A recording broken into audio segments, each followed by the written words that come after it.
Hello, this is Envion of Envion Spirit Gems and Readings, and I am doing this video today to help you get started on your metaphysical journey utilizing stones and crystals. So, where do you start?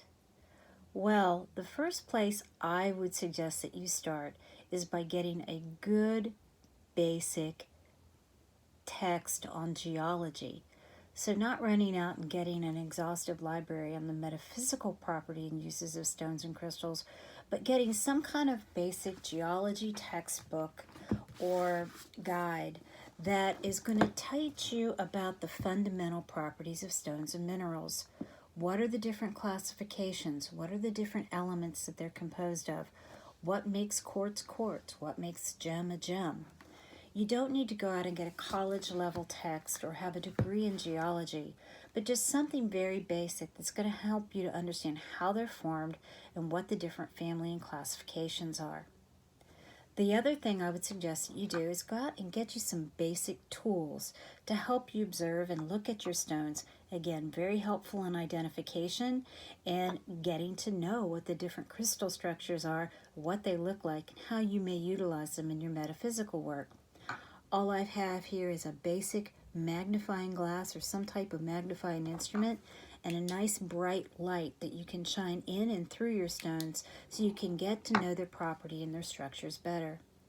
The other tool you may want to invest in, and it's not very expensive, is just a very basic ultraviolet light. Ultraviolet light is absorbed and reflected and taken up by different stones in different ways and will help you very much in identifying them and understanding their metaphysical properties. So what I have here in front of me today is just kind of a place to get started. The kinds of rocks and stones that people seem to be drawn to and attracted to when first starting their metaphysical collection. None of these are rare or difficult to find, and you can find them in a science shop, rock shop, metaphysical shop, or online. Probably the first stone that a lot of people are drawn to is the clear quartz crystal. This is a double terminated quartz crystal, sometimes also called a crystal wand, and this clear stone's metaphysical properties are connected to amplifying. It is called the magic stone, also the keeper of memories, and it can enhance the properties of any stones around it or any metaphysical practice that you're working through at that time. Now, quartz crystal can be obtained in many forms, such as this, or this is a more rough version of a small single point clear quartz crystal.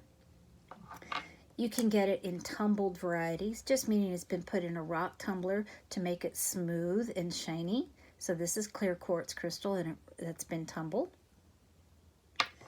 You can also find quartz crystals that have been tumbled, but this one has a lot of cracks and inclusions and refractions through it. Makes it a very interesting stone to study and look at and utilize in your work. And then finally I have here today a piece of milky quartz.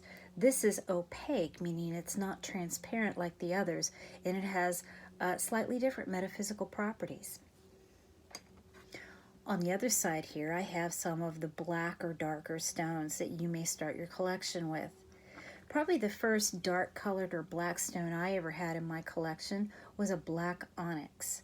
Black onyx, metaphysically, has been connected to taking fear away, reflecting negativity away, and makes beautiful jewelry. I have here two different types of volcanic rock. I have one that's opaque or not able to see through, and this is snowflake obsidian. It's connected with purity and cleansing the mind and spirit. And I also have here a piece of volcanic glass or basic black obsidian. This you can shine light through and see through. I have here a piece of hematite. Hematite is a silvery stone, very shiny, and it has been connected to clearing a toxic environment. It's also very calming, especially if you wear it in a piece of jewelry.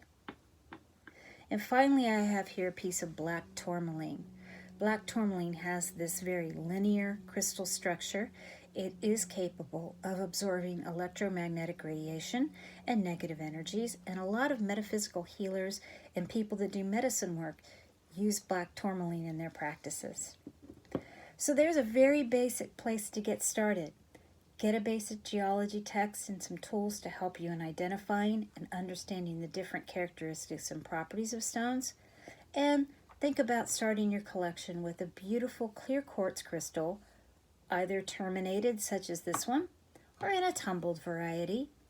And check out some of the dark colored stones and crystals that you can start your collection with, such as onyx or tourmaline or hematite. I hope this helps you on your journey, and in my next video, I'll talk a little bit more about how to cleanse stones and prepare them for metaphysical work. Bye-bye.